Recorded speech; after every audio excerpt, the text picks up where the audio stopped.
Baik, Assalamualaikum warahmatullahi wabarakatuh. Oke, pada materi kali ini kita akan membahas tentang association rule. Ini adalah salah satu model atau salah satu metode yang termasuk dalam descriptive data mining. Ya, sebenarnya untuk association rule sendiri ini banyak metode-metode yang bisa masuk di dalamnya. Di antaranya ada a priori yang kita bahas hari ini, ada juga FP Grout, dan banyak lagi yang lain gitu ya. Kita hanya fokus saja untuk metode a priori pada video kali ini. Nah, apa itu association rule sendiri? Sebentar.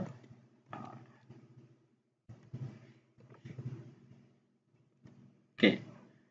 Ini adalah pengertian dari algoritma a priori. Algoritma a priori digunakan agar komputer dapat mempelajari aturan asosiasi, mencari pola hubungan antara satu atau lebih item dalam suatu data set. Algoritma a priori banyak digunakan pada data transaksi atau biasa disebut sebagai market basket. Misalnya sebuah swalayan memiliki market basket. Dengan adanya algoritma a priori, pemilik swalayan dapat mengetahui pola pembelian seorang konsumen. Jika seorang konsumen membeli item A, B, maka konsumen itu punya kemungkinan sekian persen bahwa dia akan membeli item C.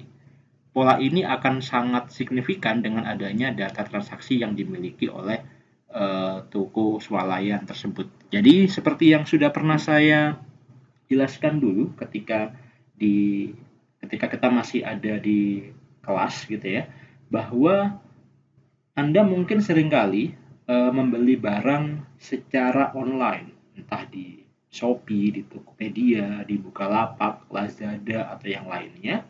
Nah, kadangkala ketika kita membeli barang, ya, ketika kita membeli barang di toko tersebut, ketika kita mau check out, biasanya kita ditawari produk lain. Jadi misalkan saya beli misalkan beli sepatu sama kaos kaki, misalkan gitu.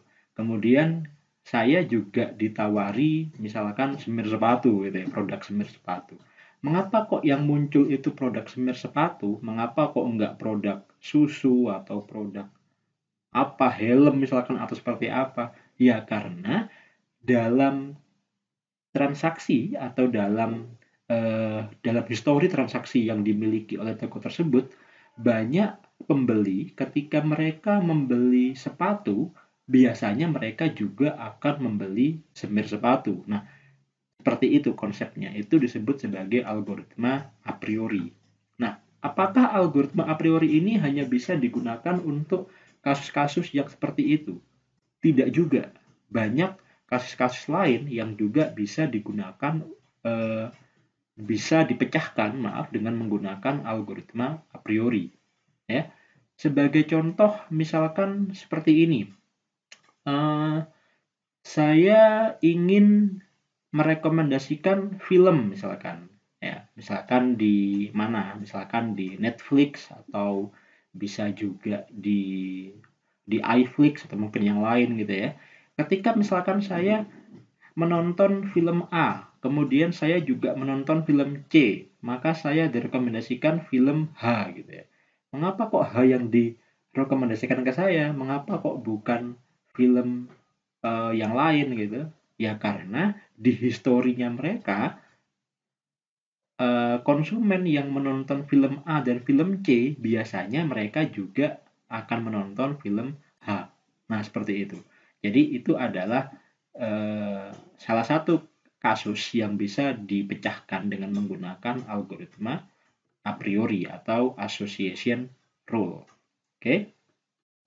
Nah, dalam algoritma a priori kita kenal dua parameter yang utama, yaitu ada support atau nilai penunjang dan juga confidence atau nilai kepastian. Apa itu support? Support adalah presentasi kombinasi item tersebut dalam database. Oke. Confidence adalah kuatnya hubungan antar item dalam aturan asosiatif. Kalau Anda masih bingung tentang apa itu support, apa itu confidence, nggak ada masalah. Nanti akan langsung kita implementasikan dalam contoh kasus agar Anda lebih paham. Oke, aturan asosiatif atau association rule, ya. Di sini ada kata rule. Rule itu adalah aturan. Nah, kalau kita bicara aturan, biasanya bentuk dasarnya adalah if then, jika maka. Ada antisiden, ada konsekuen, ada premis, ada hipotesis. Nah, sama di sini juga seperti itu. Jadi yang disebut sebagai aturan asosiatif atau association rule biasanya dilambangkan dengan bentuk seperti ini. Ini bacanya adalah jika seseorang membeli roti dan mentega, maka mereka juga akan membeli susu.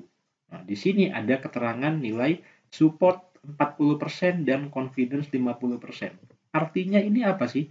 Support 40% dan confidence 50%.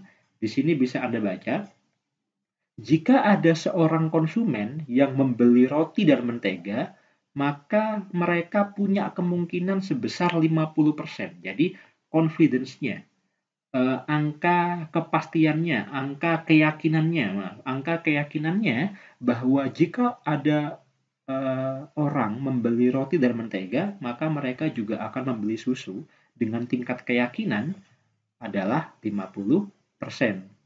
Nah, untuk lebih meyakinkan, di sini ada keterangan support. Support itu apa? Support artinya adalah bahwa aturan ini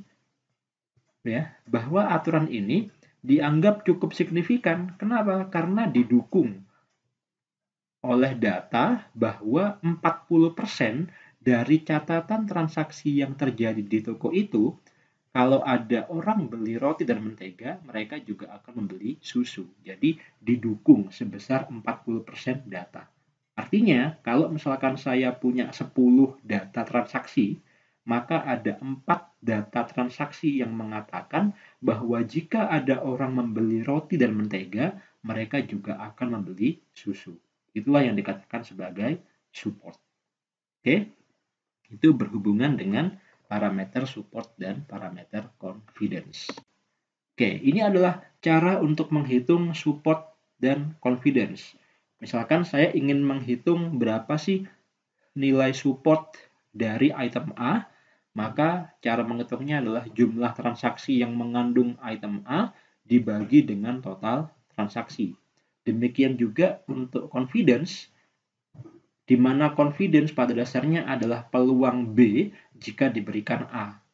Maka rumusnya adalah jumlah transaksi yang mengandung item A dan item B dibagi dengan jumlah transaksi yang mengandung item A.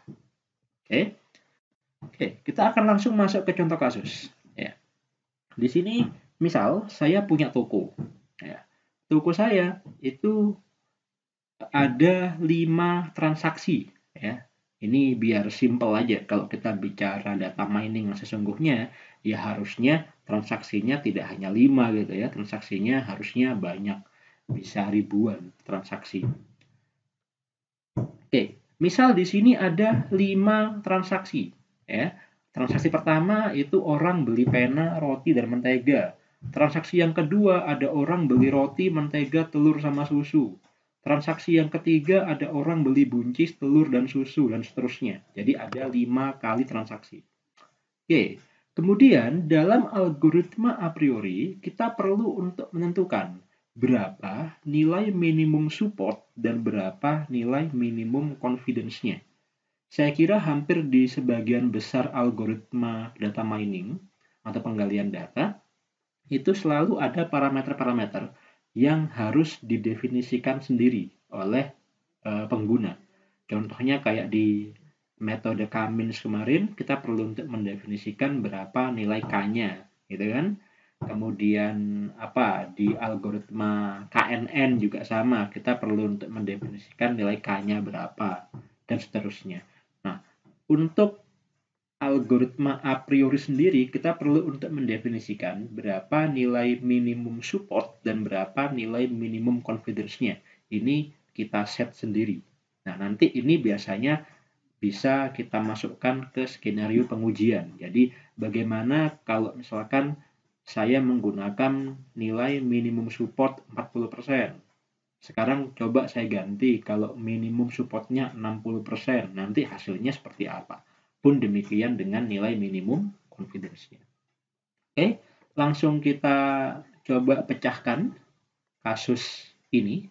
Jadi ini adalah kasusnya. Kemudian saya selaku pemilik dari toko tersebut, saya ingin melihat hubungan asosiasi.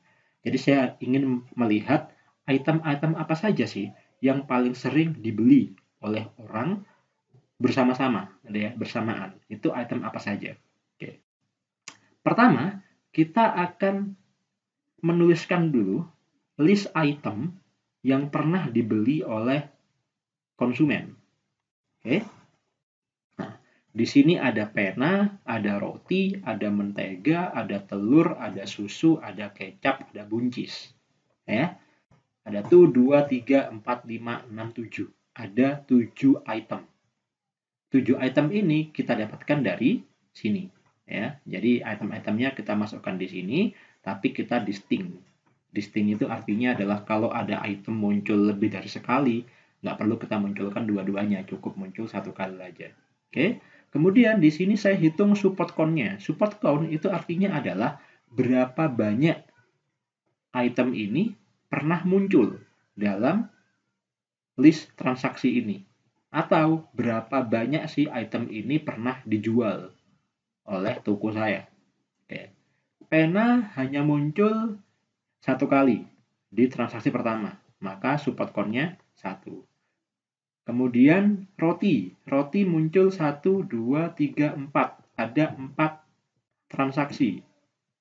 Mentega muncul 1, 2, 3, 4. Mentega muncul 4 kali. Telur muncul 1, 2, 3. Telur muncul 3 kali. Dan seterusnya. Oke, itu support count. Kemudian support. Untuk menghitung support, kita hanya tinggal membagi saja support count dengan jumlah transaksinya. Misal, berapa nilai support untuk pena? 1 dibagi 5. Yaitu 0,2 atau 20%. Support count untuk roti 4/5 berarti 0,8 atau 80%. Mentega juga sama 80%. Untuk telur berarti 3/5. 3/5 itu 0,6 atau 60%. Dan seterusnya. Oke. Setelah ini kita akan melihat nilai minimum support. Masih ingat tadi minimum support yang kita definisikan di awal adalah 40%. Maka kita akan mengabaikan item-item yang nilai supportnya kurang dari 40%. Di sini ada 3 item yang nilai supportnya kurang dari 40%, yaitu pena, kecap, dan buncis. Maka ketiga item ini bisa saya coret. Sehingga sekarang hanya tersisa 4 item, yaitu roti, mentega, telur, dan susu. Keempat-empatnya punya nilai support lebih dari 40%. Oke, apakah berarti sampai di sini? Tidak, karena ini belum membentuk rule apapun, gitu ya. Oke, sekarang iterasi berikutnya. Dari keempat item set yang sudah kita dapatkan dari iterasi pertama, berikutnya kita akan membuat kombinasi antara keempat-empatnya. Jadi nanti roti akan saya pasangkan dengan mentega, roti dengan telur, roti dengan susu, mentega dengan telur, mentega dengan susu, dan terakhir telur dengan susu. Saya buat kombinasinya seperti itu. Oke, ya. Setelah kita mendapatkan 6 buah kombinasi dari item set tersebut, berikutnya kita lakukan langkah yang sama. Kita hitung support count dan nilai supportnya, sama dengan yang tadi. Ya, misalkan, berapa nilai support count untuk roti mentega? Kita cari, ada berapa banyak roti dan mentega muncul dalam transaksi ini? Atau dengan kata lain, ada berapa banyak sih transaksi yang mengandung roti dan mentega? Di sini ada roti mentega, 1, roti mentega lagi, 2, roti mentega lagi, 3, roti mentega, 4. Berarti support count-nya ada 4. Bagaimana untuk roti dan telur? Kita lihat, roti telur, 1 dan 2. Ada 2. Support count-nya 2. Dan seterusnya.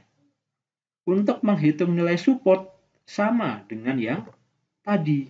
Ya, kita tinggal dibagi saja, 4 dibagi dengan total transaksinya. 4/5, 80%, 2/5, 0,4, 3/5, 0,6. Ya. Setelah ini, kita lakukan langkah yang sama. Di iterasi ketiga, kita akan melihat apakah ada nilai support yang kurang dari 40. Kebetulan tidak ada. Semua pasangan item yang ada di sini, semua item set itu nilainya di atas 40 atau minimal 40. Berarti kan sesuai dengan yang kita tentukan tadi di awal kan, minimum supportnya 40. Maka semua ini akan kita gunakan.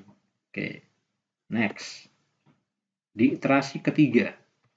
Oke, iterasi ketiga kita lakukan pencocokan lagi dari ke-6 item set yang ada di sini.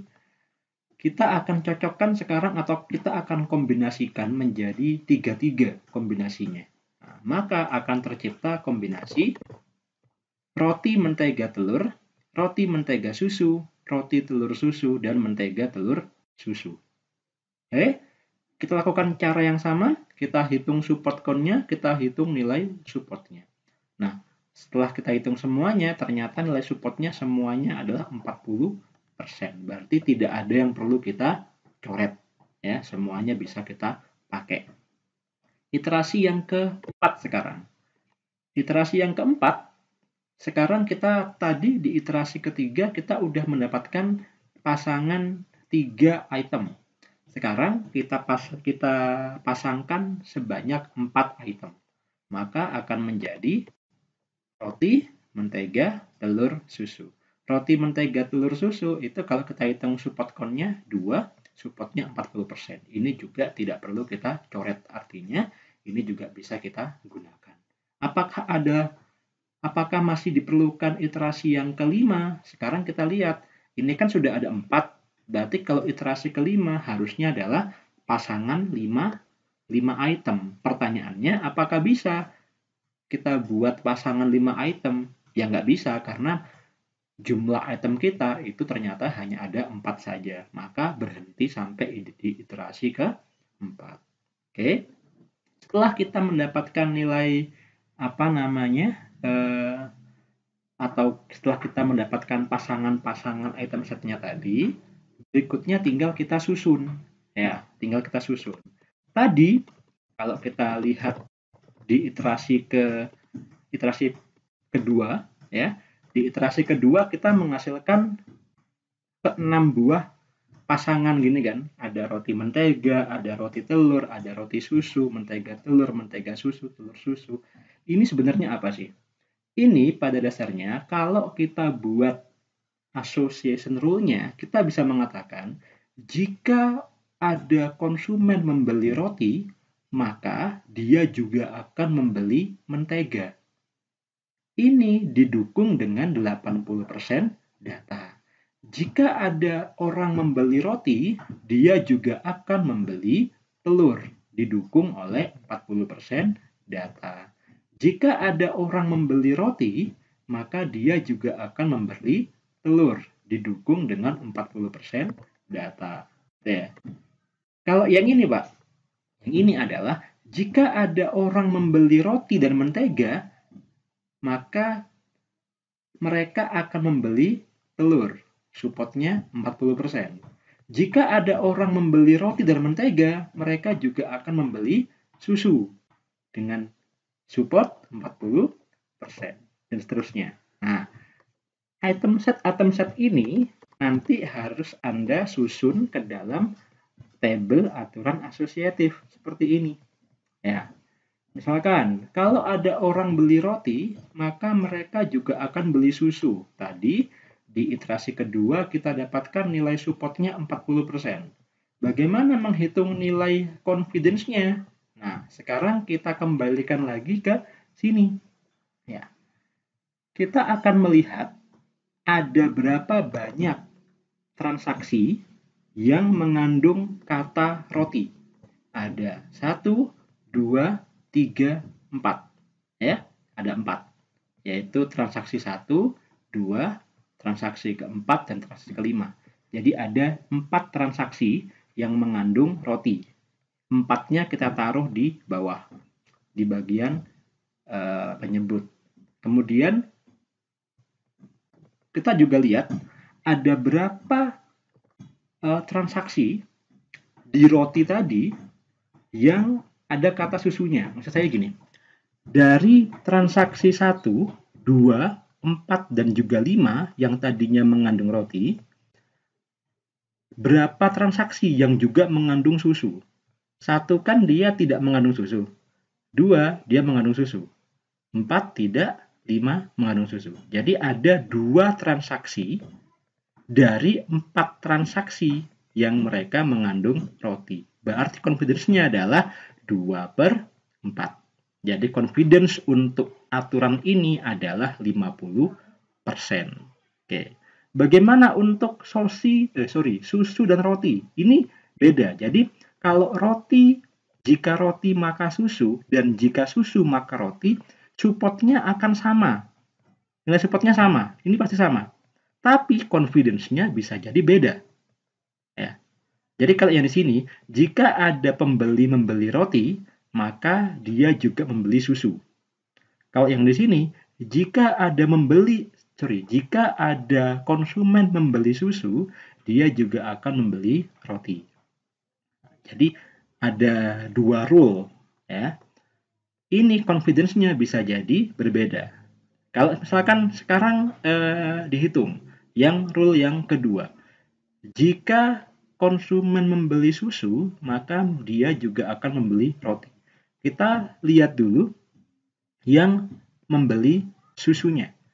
Ada berapa banyak transaksi yang mengandung item susu? Ada 3.